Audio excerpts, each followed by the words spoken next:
Hello. I think you're all there. We're just starting up. It's the old master bather. You know who I am, except no substitutes. You wouldn't be here if you don't know who I am. I know who I am. Anyway, here we go. So it's 2:45. I expect people. I sort of said it before the hour so that people who are experiencing much later hours, say in Europe or Guam, will be able to kind of pop in, or come in for a few minutes just to visit the bathtub and say hi. We have I'm assuming this is going to work. We had a test flight yesterday, and we had a lot of people show up. I was amazed how many people have nothing better to do than to watch this stupid show. And we should have more today because we announced this well in advance. So we put on this kind of a slow delay. There's like a 15-second delay on. I don't know exactly how it works, but it's supposed to stop a stampede from opinions coming through the bathtub. But a stampede of pointless opinions is kind of what this is all about. So we'll see.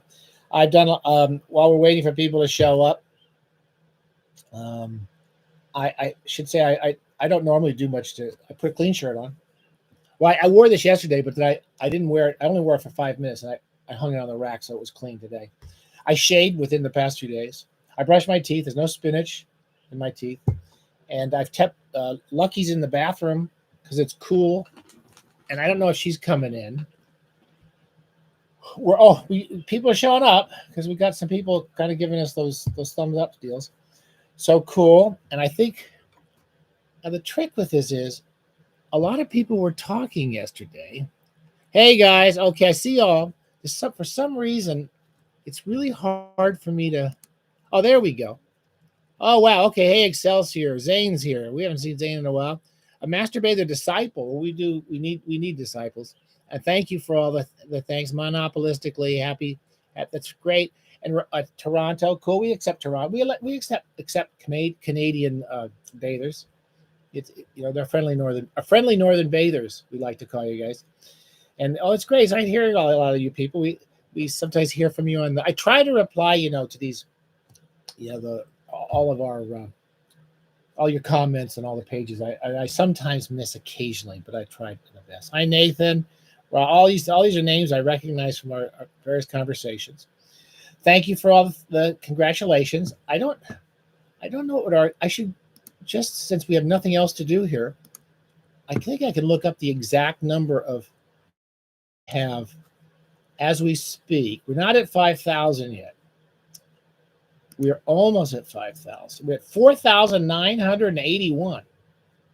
So we're not gonna. I don't think we'll get through it in the next hour. We won't get to 5,000, but we'll have it by the end of the day or tomorrow. So it's dishonesty in advertising. That's another thing we specialize on here.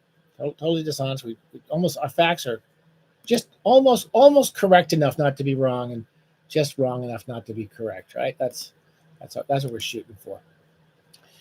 Cool. Oh, it's so nice to hear. Chris is getting us from Osaka at 7 a.m. Great to hear from you, Chris. And you can have some sake. Can you have sake at 7 in the morning? I love Japanese food. You can have some sake. I'm just having at the moment. We're supposed to have cocktails. I'm only having. I'm having diet berry juice. I'm going to go get a glass of wine before this is over, so it can be an official toast.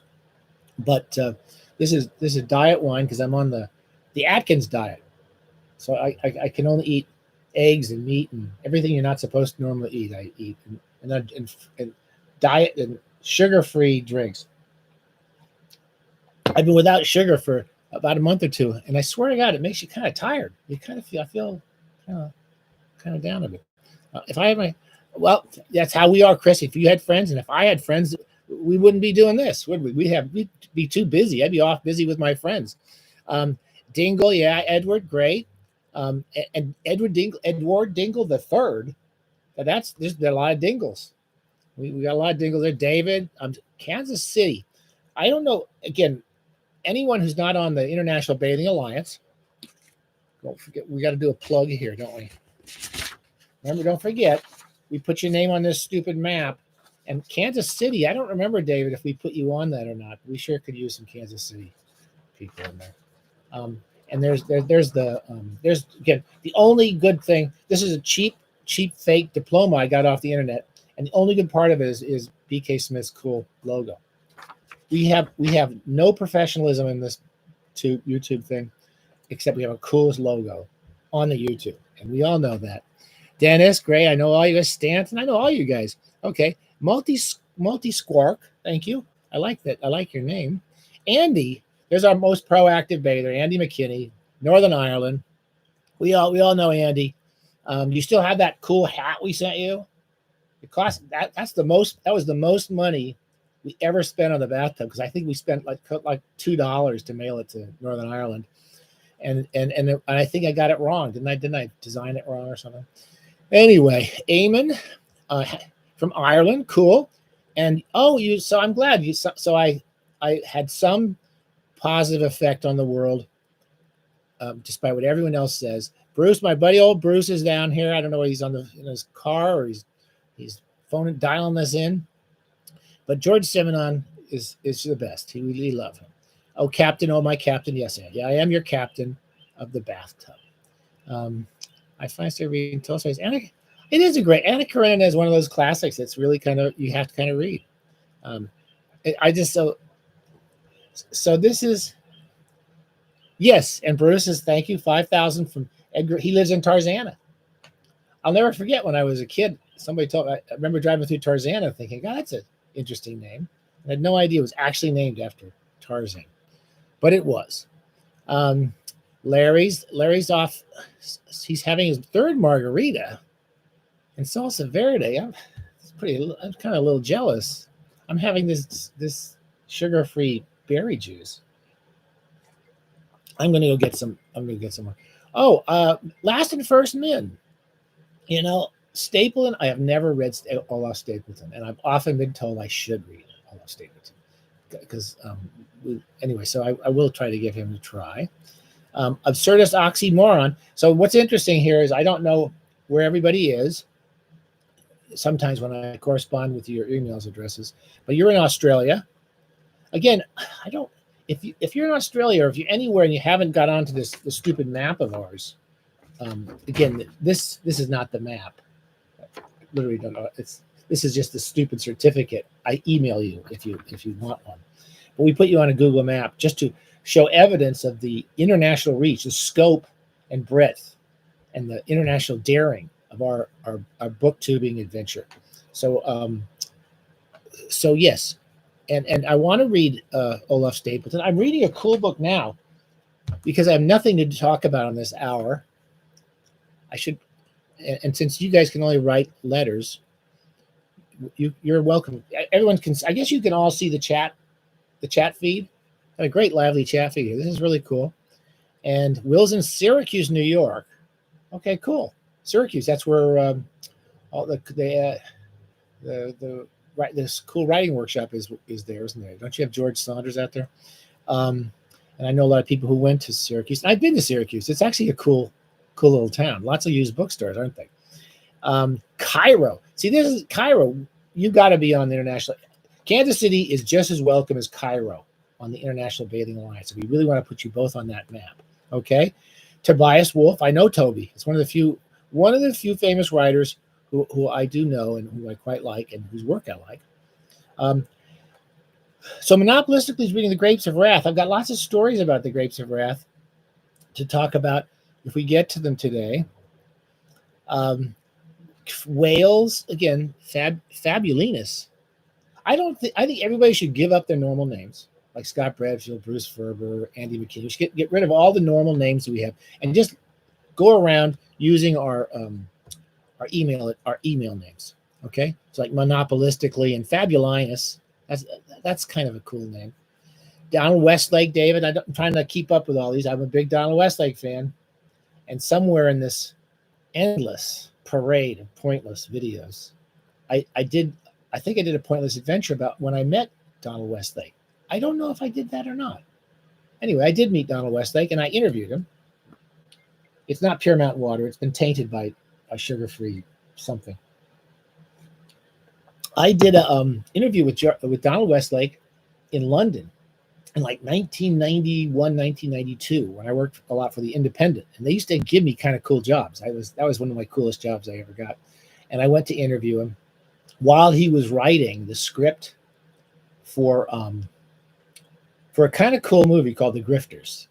He wrote the script, and I remember interviewing him and said and Jim Thompson was getting very trendy at the time, and I like Thompson. It's not my favorite of the noir writers, but and I said to him, I was like, "Do you like Jim Thompson?" He said, "No, I really I can't stand him," but he turned it into a really good script. I remember him telling me a lot of the things he said. I still stand by. He said his favorite pulp fiction thriller writer from the 40s and 50s and 60s was Peter Rabe, who I'd never heard of. And I went back and read some Peter Rabe, and we still need to do a bathtub about him. Peter Rabe, R-A-B-E, wrote some pretty weird and interesting noir novels. Um, yeah, okay, well, let me get to that in a minute. So that was what was I talking about there? So anyway, Peter Rabe, and he wrote a book called Lost Goodbye, which I still love, and I think it was almost like it was borrowed for a really good Mike Hodges movie. What was that movie called? I'll Sleep When I'm Dead. I don't know if you've seen that. It's a really good noir movie from the 90s, I think.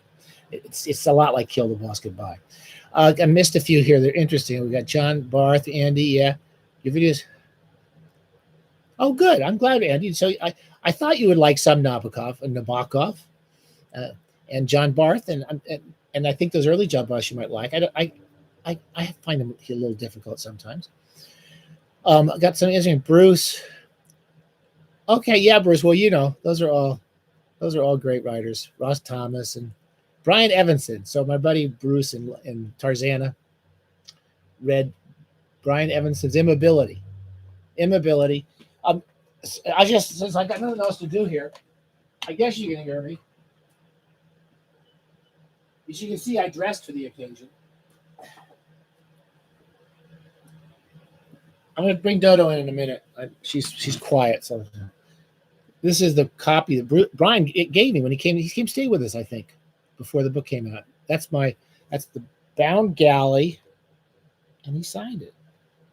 No, he did. Oh, he's got a cool kind of. At least you can read his stuff. I don't know what it says here. 3/25, 2012. My God, we're all going to die. That seems like 2 days ago. And, it's 13 years ago. I may have another 13 years left in me, and it's going to go like that because that 13 years just went by like that. James Ellroy, I know I've never been a big James Ellroy fan, but I know a lot of people who do like him. And B. Traven. Yeah, I like B. Traven. I haven't read a lot of him. I like David Goodis. David Goodis and Cornell Woolrich, those are the ones I quite like. Goodis wrote some weird. Is it Black Friday? Is a really good one. And Cornell Woolrich, his novels kind of go on a ways, but the short story. And I have a cool biography of Cornell Woolrich I can't get rid of. I think I told you guys about this. Someday we should I want to do a piece about books I can't get rid of, but I would like to. This is the only biography I know of Cornell Woolrich. A really fascinating, strange guy. By Francis M. Nevins Jr. I bought it and sold it 2 or 3 times over the years because look how big it is. It's only 500. It's like a really cheap, Mysterious Press, who normally do good jobs. This is not a good publishing job. It's huge and heavy and thick. But it's the only biography. It was never in paperback. I don't think you can get an e-copy of this. If you could, I would get rid of this big doorstop any chance I get. But what a character and what a kind of sad, tormented, brilliant life. He wrote so many weird, dark books. I like Shoot the Piano Player too, and of course you know the Truffaut film, right? That's good too. Excuse me if I miss any of these. Okay, Chris, Jim Nisbet. Okay, yeah, I have a Jim Nisbet novel, and it starts off with one of those. I can't remember the opening sentence, but it's kind of horrifying. And I know a lot of people, not a lot of people. I've seen his name show up with a couple of people I know who think he's one of the best thriller writers alive. and he can't. I don't think he can get published. I think the last I heard, he couldn't get published anywhere. But I'm curious if Jim. What do you know about him, Chris? You could tell me now, or you can tell me later. But I have one. It's called The Gourmet, and I can't remember. I don't want to remember the opening line because it's kind of horrible. Evans with Anderson, so I didn't quite get that connection, but I may have missed some of this. I'm just reading. I'm working on a piece. Excuse me for just rattling on, but there's no one else here. And I'm working on a piece about a woman. I'm going to do a couple bathtubs about her. I've talked about her before, Sonora Babb. I'll give you more information about her soon. Really, really interesting woman. Really talented writer. I like her poetry. I don't know what our buddy Bob Black or other poetic savants would not say about her, but they're not sophisticated poems in a way, but they're very heartfelt and very strong. Anyway, her main work is prose. She wrote some good book of short stories we've talked about. Anyway, she was a friend of B. Traven's, and she traveled all over the world, and she spent some time with B. Traven. There's a funny story by, I want to say, John Huston, and I don't know why the word B. Traven. B. Traven wrote these kind of. He most famous was the one about with Humphrey Bogart, the Treasure of Sierra Madre. Anyway, he lived in Mexico, and I guess he was a real leftist. And when they were making Treasure of Sierra Madre, this man showed up. He used to show up, and he does this to Sonora Babb too, telling them he wasn't B. Traven. He'd come up with a pseudonym, and he would show up and meet people, and sometimes they would later figure out it was B. Traven. Sonora Babb figured it out, and so did, I guess, John Huston. And John Huston didn't like him at all. That's all I can remember. But Sonora Babb did. I have not read. My brother read a lot of King Arthur. My brother never read, but he loved reading the King Arthur stories. We've done class, but what's the NYPL class? Hi, Jacob. I don't remember me. I know we've met, but I don't know what the New York PL class is, but it sounds like they're giving you readings. That's cool. Anything to give you books to you, I don't know. I didn't know anything about that. So Hans Christian Andersen met Charles Dickens. Okay. Hi, Stephen Smith. Yeah, yesterday he loved B. Traven's work, and he made a film of it, of course. But when B. Traven showed up while they were filming, I don't think he didn't like him, the man, personally. That's all of the story I remember, and I can't remember where I read that story. And then he wasn't entirely sure it was B. Traven. He sounds like a real character. John D. McDonald. Hey, Larry. I guess you're up to your fifth something or other, your fifth margarita. I can't remember which ones I've read. The Fearful Yellow Eye. I think I did read that one recently. This is our buddy from Cairo. Cairo, I cannot. I'm sorry, I can't read your name. I don't know what we can call you, but you're thanking me for turning on to Gaddis. I love JR.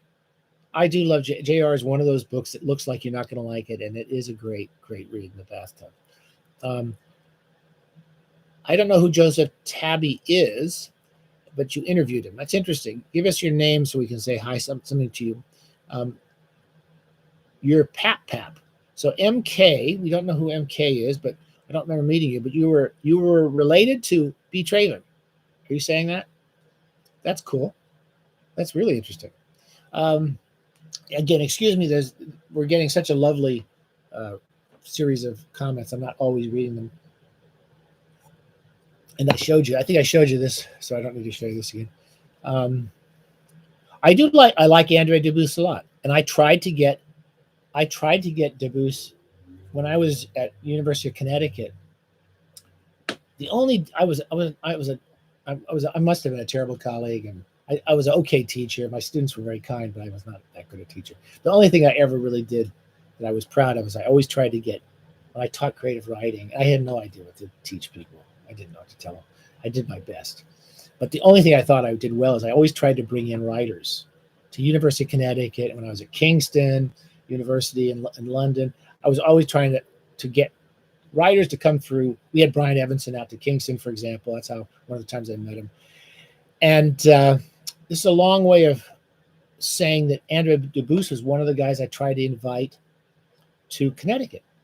And it was just when I wrote him, he had just got that, the horrible accident. He was getting out of the car to help somebody on one of those crazy New England freeways, and he got hit, and he was in a wheelchair after that. I like Dubus a lot. And of course, you mentioned Richard. I didn't know he was a student of Richard Yates, Luca. Welcome, Luca. Good to meet you. I know we've spoken. Richard Yates is my favorite American writer. I've talked about him a lot, and we'll keep talking about him. And I did not know that he was a student, but that makes sense. But there was a story. Oh, I think Dubus wrote a nice appreciation of Richard Yates somewhere along the line, perhaps just after he died. It's not the story. The story I wanted to, keep recalling is we talked about Yates, and the other writer I like a lot from that generation was John Cheever. We've been talking about him in the short story Roundabout, not the merry-go-round, the Roundabout. And there's a wonderful biography by Blake Bailey of Richard Yates, which if you like Yates, you should read. It's a really good book, and very appreciative of Yates and very aware of his flaws. And there was a time when Richard Yates and John Cheever were teaching at the same place in Boston. I'm pretty sure it was in Boston. And I guess they would drive to the liquor store every night. And the stories of how much liquor they were bringing, I couldn't conceive of it. I have a couple big cocktails every night, and I could never do anything like that. So what else have I missed here? Missing a lot. I'm a big.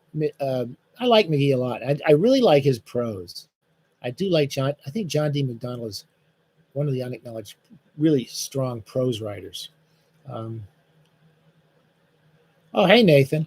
Oh, I don't remember. Where were you in my class, Nathan? You sure it was me? Because you referred to me here as a great teacher. I did my best, but I didn't know what to tell anybody. I don't remember. I Give Revolutionary wrote out a lot, and I'm sorry I don't remember. I know your name from the Bathtub.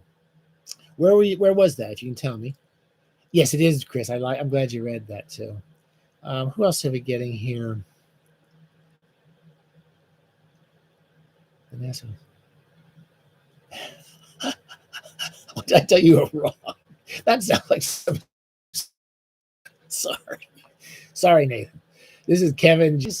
I'm reading through the collected stories now for at least the third or fourth time, and those stories really make me laugh. And he knows how to get a story going. I love the one about the family, the guy who's in a family and everyone has some irrational fear. I can't remember what everyone has come, and he becomes afraid of bridges. That's it. The Angel of the Bridge. We talked a little bit about it, and his family members are getting these irrational fears, and he gets one where he's just terrified of bridges, and he spends his life trying to avoid going across bridges. It's a wonderful story with a great ending. I've not read Harold Brodsky, Chris. He's had kind of up and down. He was one of those kind of writers that many people liked. I remember when he first came to my mind, his first collection of stories, First Love, I think, something like that, was being reprinted by Vintage, and he published a huge novel, which he claimed he'd been writing for many decades, called Runaway Soul or Runaway Train. And it was a huge book. It was very dense. And I think I tried to read it, and it was a little, I be honest with you, normally big fat books kind of make me worried. I worry about them. That's why JR surprised me. Okay. August was a trash month on YouTube. That's interesting. What William W. Meisel, I mixed two things a couple of years previously.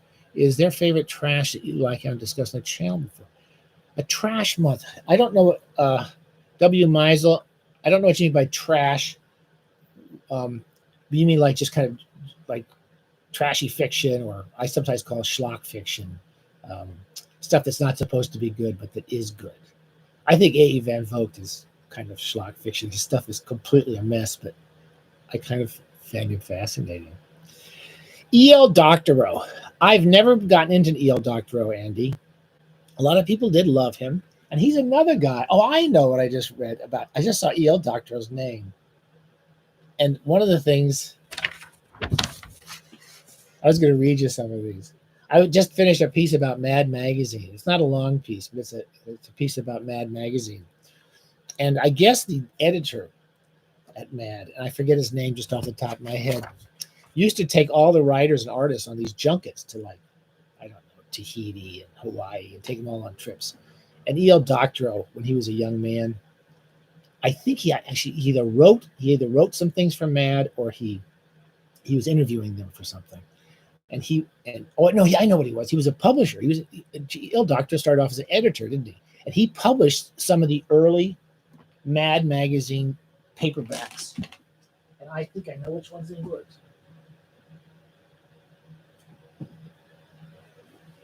Seriously, is this the most totally unorganized?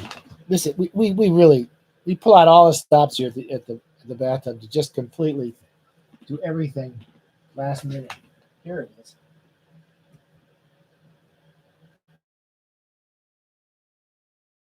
I read this in this article I was reading a book about Mad Magazine. Some of the first, these are cool, aren't they? Oh, hell. Some of the early paperback, and this would be the 50s or the 60s. And I believe E.L. Doctorow was the editor. Is that information you just don't really need? You really don't need that information, do you? But you got it. It's all yours now. Man Strikes Back and The Mad Reader. Okay. And while I'm talking about that, where's that other book I have? I've got a much cooler book than that somehow. Hold on a second.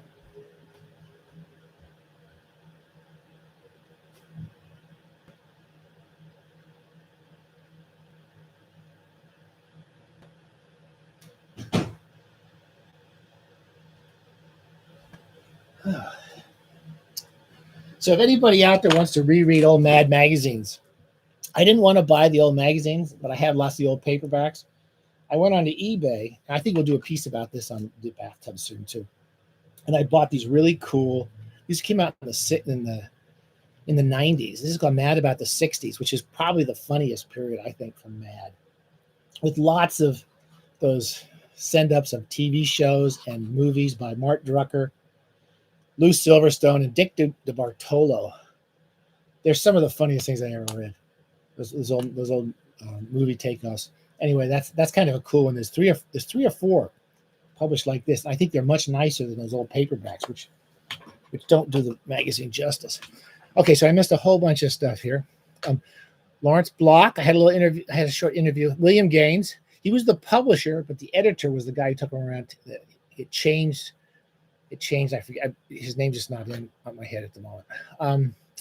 Richard Ford short stories. Cool. I'm glad I missed a bunch of things here. So, excuse me for. Yes, I did. The Library of America did of all places, the Library of America did an anthology of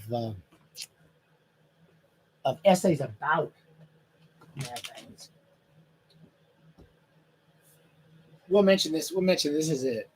That's the book I just reviewed.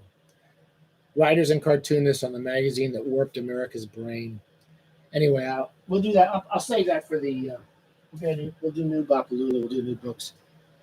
I'll mention it then. It's not as good as reading. It's not as good as reading the magazine. Lawrence Block. I have not read him. I know a lot of people who love Lawrence Block, and I did interview him when I was doing a piece on Ross Thomas. Okay, so I'm going to come right here. And there was two things. Oh, so Drainel. I know that's not the name I know you by, but anyway, Drainel is your weird email address. Disturbing the Peace is one of my favorite Richard Yates novels, and I think they're hard on all of Richard Yates's late stuff. I think he's I don't think he wrote a bad book, and he never wrote a bad short story. And the critics just pissed on him all his career. He talked about it when I saw him. It was upsetting him until the day he died. They just never. It's just everything. They just always had pissed on him and said when Revolutionary Road came out, they kind of dismissed it because it's kind of depressing. Maybe they gave the National Book Award to The Moviegoer by Walker Percy, which is really boring. I'm sorry, we don't like to do thumbs down here at the Bathtub, but I reread it and it's just boring. And this brilliant novel, which I've read maybe 6 or 7 times, and so then his later books, because of lots of problems, they weren't as long or as big or as ambitious. His short stories were just beautiful. Everyone. Disturbing the Peace was later, late 60s, early 70s. It's about alcoholism. And it's a brilliant novel. So yeah, anyone who pissed on that is an idiot. That's all unless it's one of you guys. We're all idiots in the bathtub. The usual gang of idiots. I know, David. Yes. Groucho Marx's letters are pretty funny. There's a piece when we did a piece about Harpo, my favorite of the Marx Brothers. And I've often said the world would be a sadder place if it weren't for the Marx Brothers. I don't know whether life would be worth living if you didn't have the Marx Brothers. I read Jerzy Kosinski when I was 15 or 16. Lucky, are you coming to say hi? I'm waiting to bring Dodo in because we can't. Dodo and Lucky can't go in the same room. It's like matter and antimatter. If they meet, everything just the whole world universe disintegrates. A Special Providence is a wonderful book. It has some problems, I think, as a reader, but I still love reading it. And it's a wonderful book, especially the stuff about his childhood with his crazy mother. I identify with that book more than anything probably he wrote. Yes, I love every book by Yates, and especially the short stories. You can't go wrong reading the short stories. I have not. No, our friend from Cairo. I have not. I have had his books around for years. Mahfouz, I'm probably pronouncing it wrong. Not good. Mahfouz. Is he good? You tell me if I should read him. I have an aversion to anyone who wins the Nobel Prize or the Booker Award. Every time I read people about who won the Booker Prize or the Nobel Prize, I'm often just dismissed. I just don't think I want to read them. That's kind of untrue since I do like Faulkner and Hemingway, who are dead. But living writers, Saul Bellow won it. I'm not a Saul Bellow fan. Magic Mountain.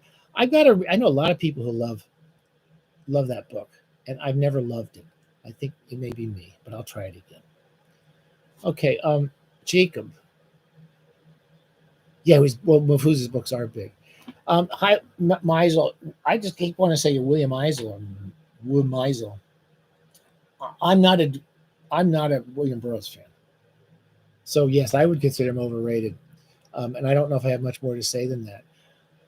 Hey, Brian. Oh yeah, I know, Brian. You helped me set up the. It was really easy, so even I could do it. We turned the YouTube videos into what are they called?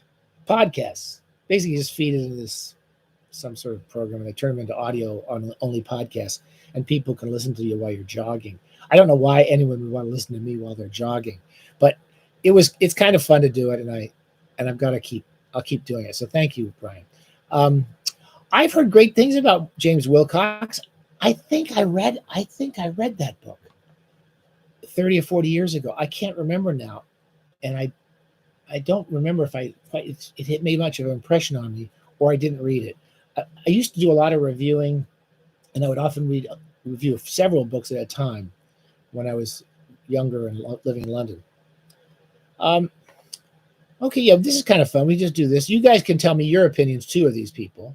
James Wilcox he's one of those, they call him a writer's writer. So you're at a workshop, I think, now. So a lot of the writers probably keep him alive. I got one here. Perelman's not that hard to find, Andy. We did a piece about him. S.J. Perelman he wrote a couple of Marx Brothers movies. I think he was one of the co-writers on one of the funniest movies, Monkey Business and Horse Feathers. I think he did both of them. he wrote a lot of stuff. We did a book of his which I really like called Cloudland Revisited, which was fun because it was sort of like a bathtub idea. It was basically rereading all this crap you like as a kid. So he went back and read all these kind of naughty romance novels, and Tarzan, I think he does, and he did Fu Manchu, which we're not supposed to like, but it's kind of fun to read. So yeah, it's not hard to find, but he did a lot of stories and short stories, and he did lots of pastiches. Perelman's a kick. Paul Auster, yay or nay? I'm not a big Paul Auster fan, but I'm not an anti-fan. So I read some of his books some of his early books, which I didn't like, and I did review one of them 30 years ago, which I didn't like. But one of my students got me to read what's it called, The City of Glass, the three detective novels set in New York, and I liked it. I enjoyed it. It reminded me though a lot of Steve Erickson's novels. The way they're plotted. It was plotted. Kind of went in this weird loop that I kind of prefer Steve Erickson, but I did enjoy that book, and I want to say it's the trilogy, the New York trilogy is what it's called. Factotum. Oh my, these guys are all reading. Good going. Yeah. Hi Dennis. Yeah, his drinking was a notoriously serious drinker. It was really sad. I felt everyone who met him experienced some of that. I mean, he and I had a couple beers together. That was it. He was pretty ill when I met him. He had emphysema. He was carting around the oxygen canister with the things taped to his nose, and he was not in good shape. Hey Drano, I liked Stoner. I liked it a lot. I don't think it was. I mean, I remember when it came out, I kept thinking this is really great. Everyone's reading it, and I did enjoy it. I read it all the way through pretty quickly. But it struck me as not as good as Yates. It reminded me a little bit of the attitude towards Yates. His writing didn't interest me as much. A factotum, I guess you're talking about Bukowski. I like Bukowski was somebody I never thought I would like. And I actually do like Bukowski now. He's a pretty funny writer. Anyway, if you want to why don't you chat among yourselves for a couple of minutes? I have one activity. It may turn into a disaster. But I'm going to try to bring in a surprise guest star because we don't have surprise guest stars here at the Bathtub, and we've had real trouble because this is they don't drink, but they're troublesome. They're troublesome personality. I'm going to see if I can bring our special guest in, and I have a little musical accompaniment to play when I bring them in. Okay, so you ready? Okay, I'll be back in a minute.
There you go.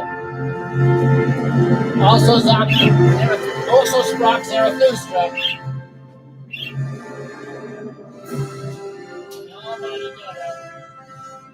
Fans stop running. Are you gonna be good? Probably not.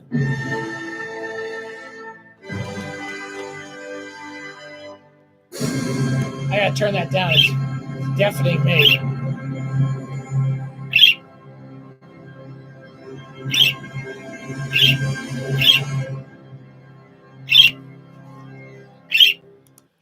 That's why I'm not a conductor. Anyway, wanted to have a special guest. Dodo's here for a bit. And she's been big pain in the butt, but it wouldn't be a bathtub without her. Lucky won't come in. She's I'd hoped she'd come in earlier. It's very hot here in Slow. Not as bad as down south where Bruce is in Tarzana, but we're pretty hot here. And Lucky's in the bathroom on the bathroom floor because of cool tiles. Okay, so let me see if I can catch up. What did I do with my glasses? Oh, there they go. Oh, I got to get this button. Come on, what are you doing here?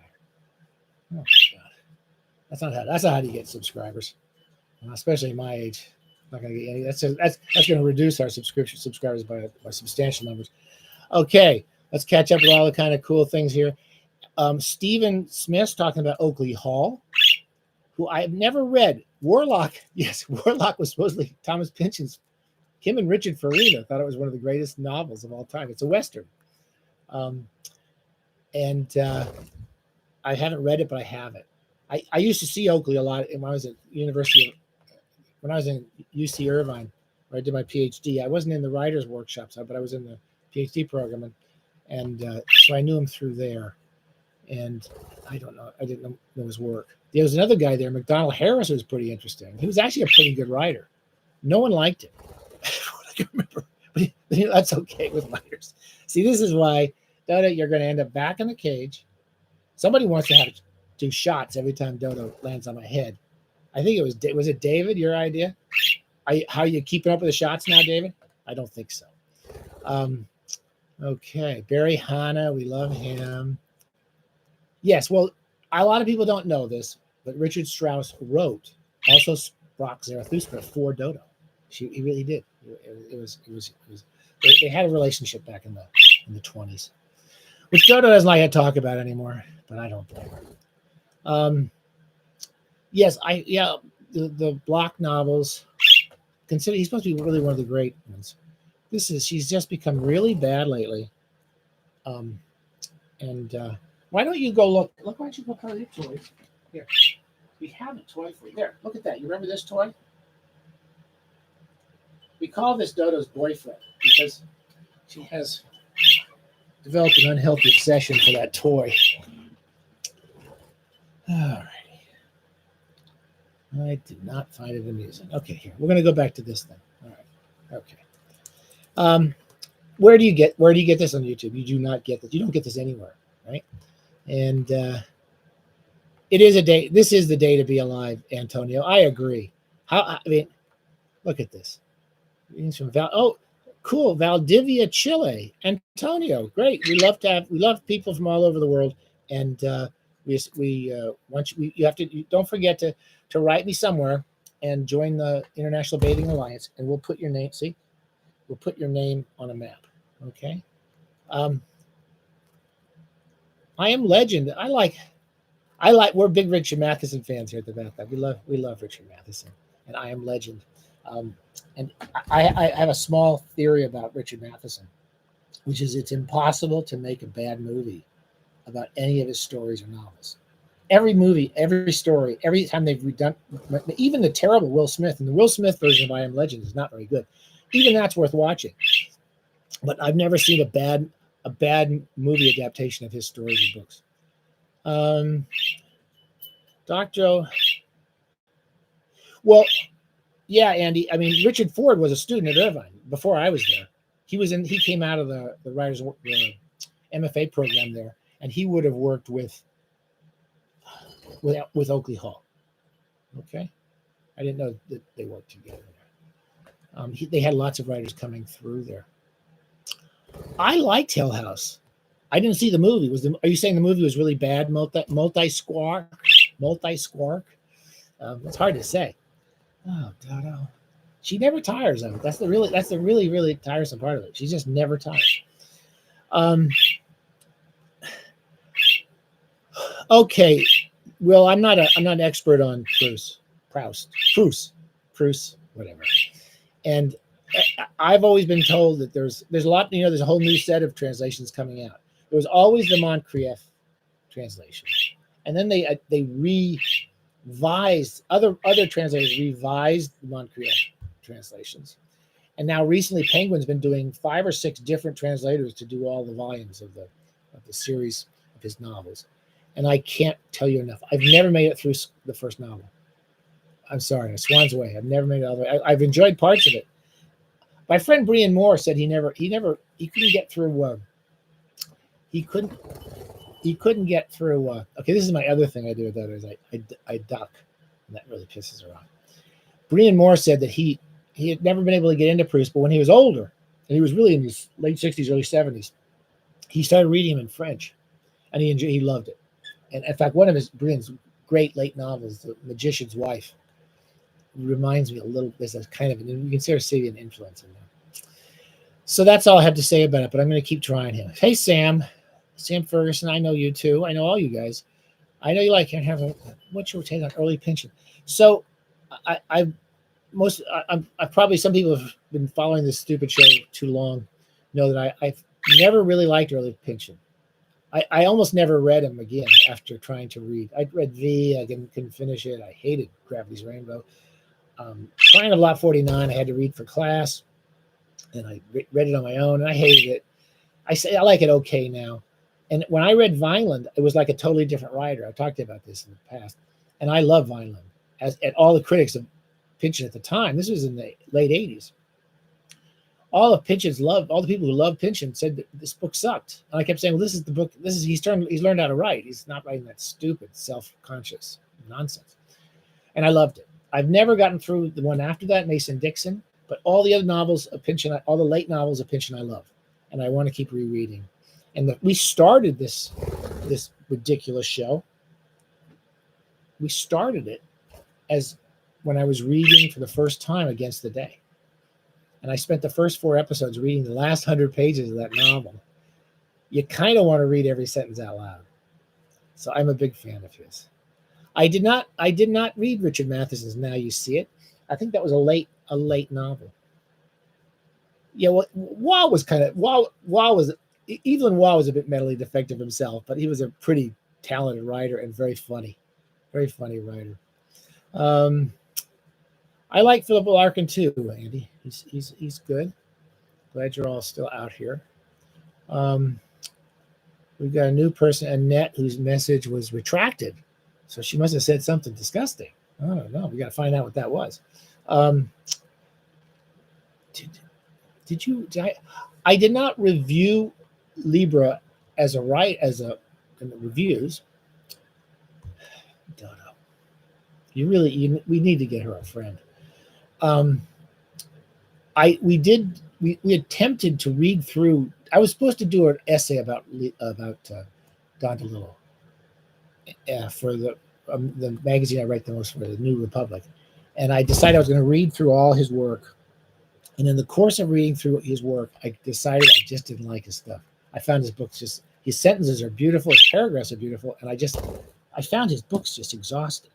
Doda, you're going to go in the cage in about 2 seconds. No.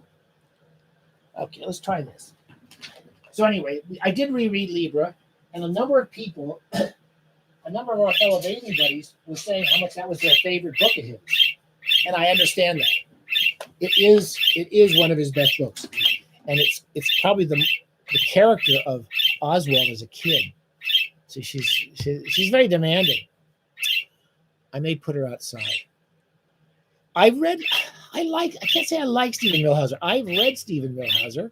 I wrote a piece about him. I think it's in my first book of essays, the Toni Morrison book, and liked him.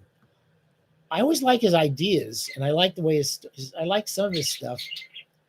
And I very rarely finish his books. The one he won the Pulitzer Prize, Martin Dressler, was an interesting book. There you go, Dodo.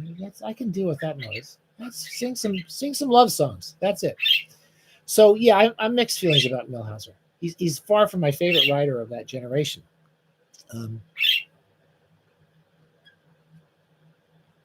Yeah, Libra's. I can see why people like Libra. Okay.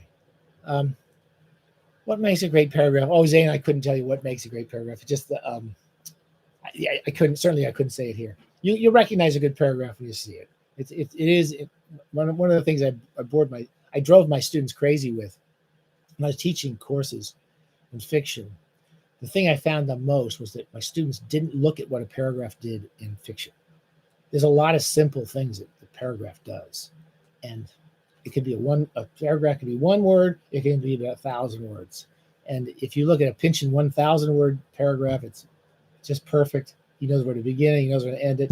And if you read a Hemingway 3-sentence paragraph or 1 4-word paragraph, that's perfect too, in its way. Okay. So I can't answer that question. Sorry. Yeah, I think his stories are considered his best.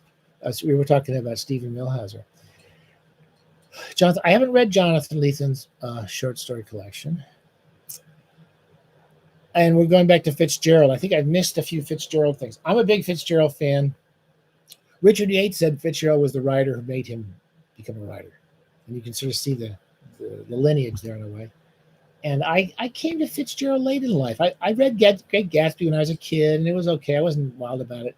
But over the years, I came to love his short stories. And I really, really love Tender as the Night. That is a beautiful, beautiful, sad, just perfectly written book. And I've read that a few times now. And we'll read it again. Yeah, we are absurdists. Yeah, I agree with you. Dingle, I missed Dingle's earlier comment, but yes, I guess we are discriminating. It is a shower discriminatory station. We cop to that. I sure hope we don't have to bring in the human resources or anything like that. But we do believe the bathtub is a sort of metaphor for just anywhere that you're happy reading your books. And for us, the bathtub is it. If you can find a way to read books in the shower, God bless you. God bless you. And we stand by you.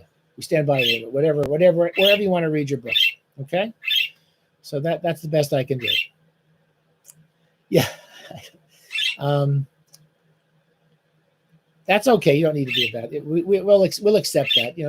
Don't rub it in our faces. You don't like bathtubs. I mean, you don't want to offend the bathtub community out here, but we're not going to do it. The hammock is if I had a hammock, I would probably, if I had a hammock, like a waterbed hammock, that would be cool. I mean, how can you do better than that? I don't think our Cairo, so you're in Cairo. You have to give us a name we can call you by. Okay, Dodo, that's very good. You're singing pretty songs.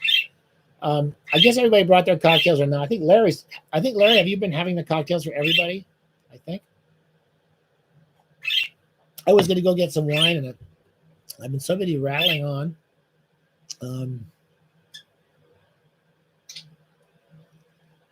Yeah, I think I read Underworld. I did review Underworld when it came out, and it wore me down.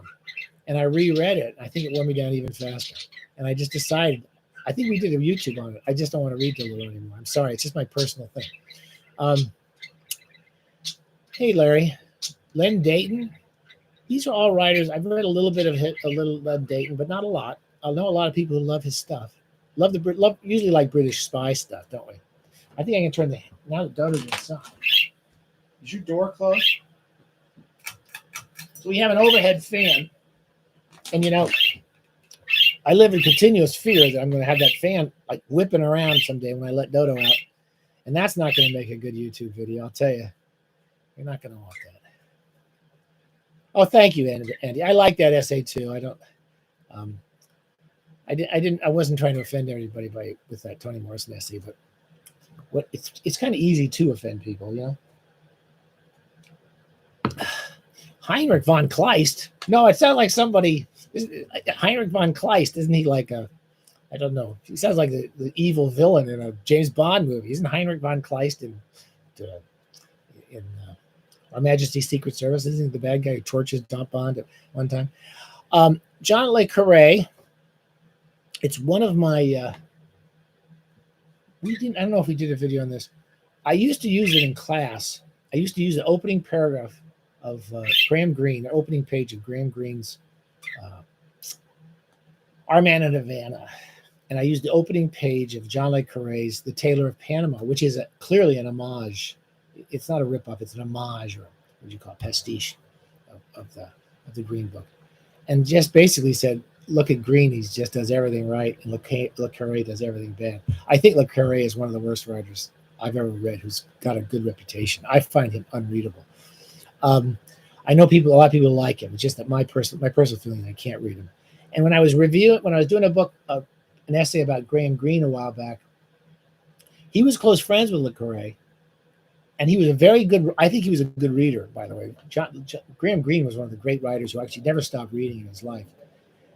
He said the Spy Who Came In From the Cold, the first Le Carre novel, he thought was great. You know, Greene was in the spy service for Britain. He loved it, and he never liked anything else at Carre's. So that's all I've got to say about him. But I think people should love him if they enjoy it. Yes. Hey, Mark. Not only have I read Paradise Lost. Paradise Lost is one of the few books that you're supposed to like in literature courses that I really do love. Paradise Lost. I love that poem. The first time I read it, I couldn't put it down. It was just incredible thing. I mean, the satanic battles in the first few sections or chapters, whatever you call them, are just incredible. But then it's just all the way through. It's an incredibly beautifully written piece of work. And I'm trying to do a piece about something related to him soon. Yeah, Larry, paragraphs. Don't forget, we're not doing enough product placement. I've told myself this more than once. Product placement. Paragraphs. 3 paragraphs in the life of Bob Johnson. You can get it at your local bookstore, who will not have it, but they will send you to Amazon, and you can buy it on Amazon. And these are print-on-demand books, and I designed it myself. And when I say that, the design is my son did this years ago, but I did the colors. There's some art in it. That's Bob Johnson's dog. That's his bourbon. And anyway, these are 303 paragraph short stories with a little introduction about paragraphs and a little kind of reminiscence about how I used to try to teach paragraphs in my classes, especially online. Anyway, I laugh myself sick when I read this book. What can I tell you? I really find my stuff enjoyable, and this one is really, really funny. So 3 paragraphs in the life of Bob Johnson. Please give it a try, and if you don't want to give it a try, give it to someone for Christmas or something. Pretend like you read it. Tell me, and see what they say. I hate to say it, McSquark, multi-squark. Amazon is probably the best place to get it. I sell them on eBay. So if you go to I'm at Red Rabbit Books. I sell them on eBay, and I sign them and send them to you. And I think I sell them cheaper than eBay. I think. I sell them cheaper than Amazon. What would be really nice if you got your local bookshop to sell them, but I know that's not going to happen. For a while, what's the name of their Skylight Books in Los Angeles, in Los Feliz, had all my books, including the self-published ones, and they were doing a decent job of selling them. Anyway, this one I wrote the other thing I wrote this during the Trump administration, because I couldn't even conceive of writing anything since I thought the world was coming to an end, and I'd have to listen to that big fat moron talking all the time, and I just got so sick of it. And I would get up every day and I would write a 3-paragraph story about Bob, and it cheered me up. And I'd spend the rest of the day rereading my paragraphs and having a good time. So let's hope there's not a sequel. Do you know what I'm talking about? Let's hope there's not a sequel to this pointless book. Ross McDonald, we're big fans of Ross McDonald here, Steve. And I know Margaret Miller was a mystery writer. Yes, I'm very aware of it, and I haven't read her. I like Dorothy Hughes a lot. I read a couple of her novels. You, of course, know one of her novels was turned into a really excellent Humphrey Bogart movie called A Lonely Place. And she also wrote, surprisingly, a really good biography of Earl Stanley Gardner. I used it when I wrote a piece about Earl Stanley Gardner many years ago. And her biography of him is great. And Earl Stanley Gardner was a writer who I thought sucked, and he didn't. He's really, really good. Good. I'm glad you guys like Motu and Libra. I remember Larry liking that. I haven't read Everett either. Someone else mentioned him. It went past us. And he's one of those guys who's been around for years and years and years, and nobody read him. He's like, and I saw the movie American Fiction, which is a really, really good, beautiful movie. It's the only movie I've seen about being a writer that seemed connected with what a writer's life is like. And I enjoyed it a lot. I'm a big fan. Yes, these are all writers we love.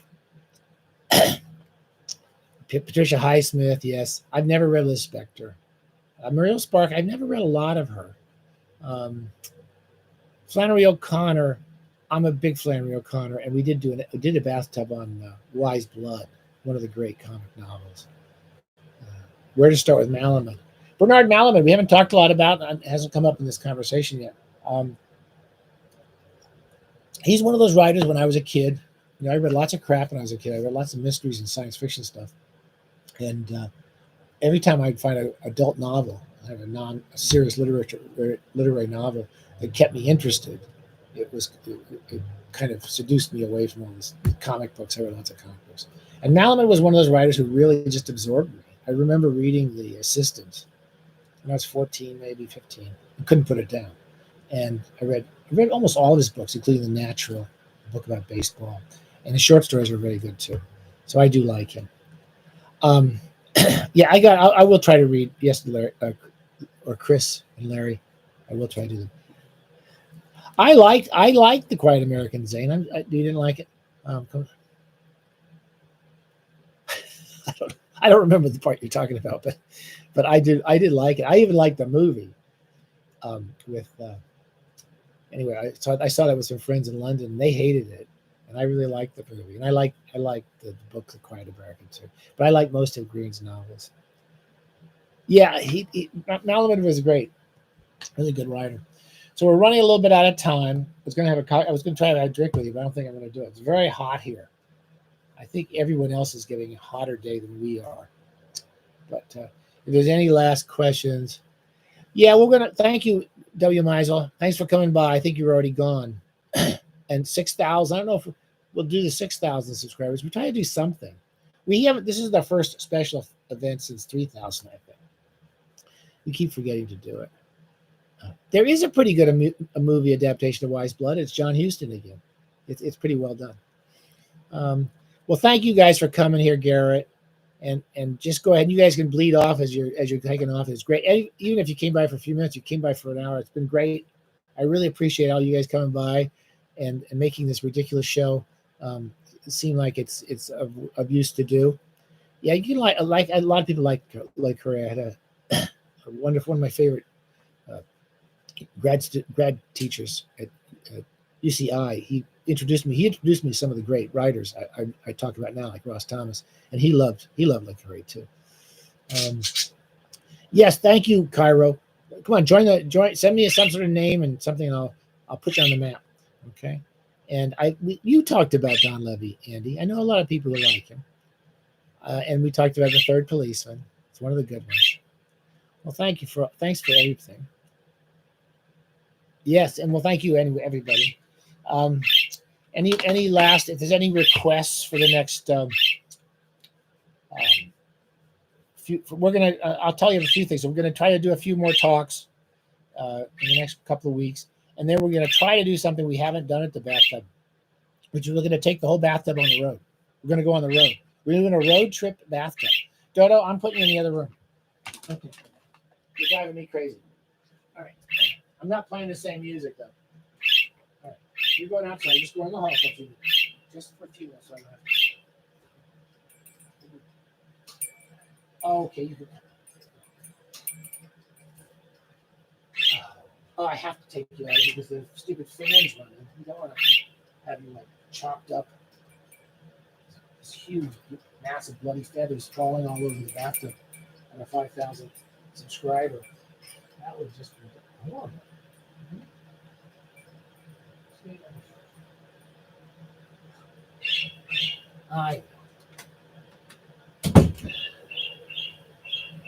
Yeah, I couldn't. I'm sorry, I had to get rid of her.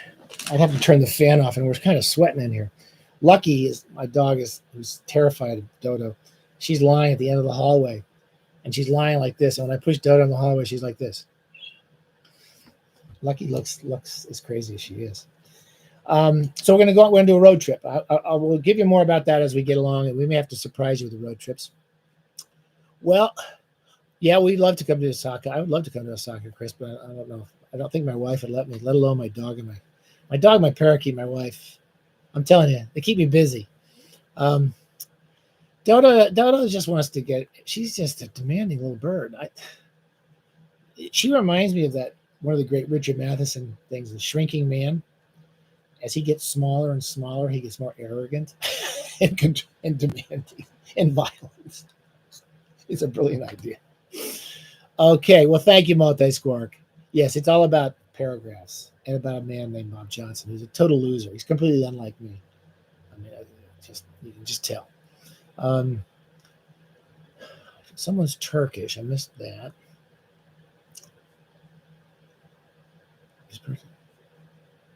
There's Edwardian dingle. So it's a dingle that's Edwardian. It's not a name Edward Dingle. It's a dingle that's Edwardian. That's very interesting. And then you got 3 of them. Well, good. I'm glad you like that. I remember doing those, and I taught JR several times in classes. I've talked about this before, and maybe mid to late life, I became a slightly better teacher. I stopped trying to tell people what books were about. And I remember teaching JR at UCI, and I don't know if the students liked it or not, but I just decided, hell, I'm not going to talk about the book. We're just going to read it out loud. And every class, everyone would bring in a page of JR and read it out loud, and we just laughed our heads off. It was just so damn funny. I kept finding places I wanted to read. I had something I was going to show you guys. Okay, usually the last few people are still here, so we did a bunch of stuff on. I told you we did a piece on Mad Magazine. The thing that made me laugh most when I was a kid, besides the movie takeoffs, was Al Jaffe. He used to do a column, a regular feature called "Snappy Answers to Stupid Questions," where someone would ask a stupid question, and then he would go with ridiculous replies. These are I'll read you a couple of these just to say goodbye. So here's one of them, just a couple I thought were pretty funny. And I don't know if you can see this or not. Okay, so it's a hospital room. Okay, it's a hospital. It's the doctor's office. You know when you get to the doctor's office and there's a million people in there, and they haven't done the timing right. You have to wait. This one guy. Wait a second. Can you see the pictures? This is like a guy who works. This is like a worker. He's got a steel pylon through his chest. And this sword through his chest. There's a guy's dressed. This guy got a big hole in his head. Anyway, this man walks in. He's coming for his appointment. And he says, "Is there anyone ahead of me?" The room's filled with people waiting for the doctor. And the nurse says, "No, they're all here to read old magazines. Not if they all die before the doctor gets to them." Again, the question is there anyone ahead of me? And she says, "Not if your appointment is for tomorrow." Anyway, those made me laugh. I hope they made you laugh. This is the last one. I think we may call this off because I'm sweating like a pig in here. This guy comes into a movie theater, and there's a young couple, making out in the movie theater. And the man says to them, "Is this seat taken?" And the man says, "No, as far as I can still tell, it's still there." The second question is, "Yes, I'm saving it for my wife."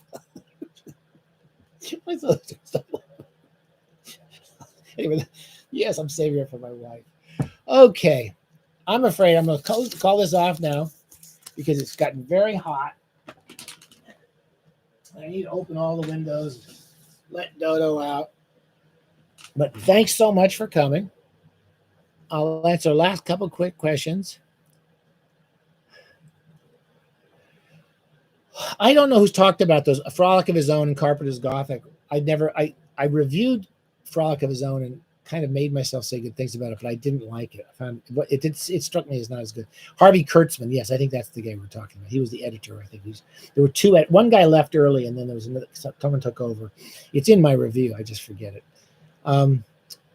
Yes, well, there'll be a Kool-Aid episode when everyone has to commit joint harikaris because they love the bathtub so much that we're all going to actually go to the bathtub. But please don't even take that as that's just a joke. It's not a very good joke. Everybody out there, someone told me Welbeck was the greatest thing since sliced bread, and I read a book, like half of a book. It was just kind of like softcore porn, I thought. I don't know. I never read a Welbeck, except for that stupid thing. Okay, you guys. Yes, yes, Lara, you and me, and Cool and Lamb. We're big fans of the A.A. Fair novels of Cool and Lamb. I'm gonna go. I'm sorry to call this about 5 minutes early, but I'm sweating in here, and I'm gonna let Dodo out and cool everybody off, and let free Lucky from her terror in there. She's afraid to walk past Dodo's cage. We got a lot of things to do here. You know, we got a lot of work here to do.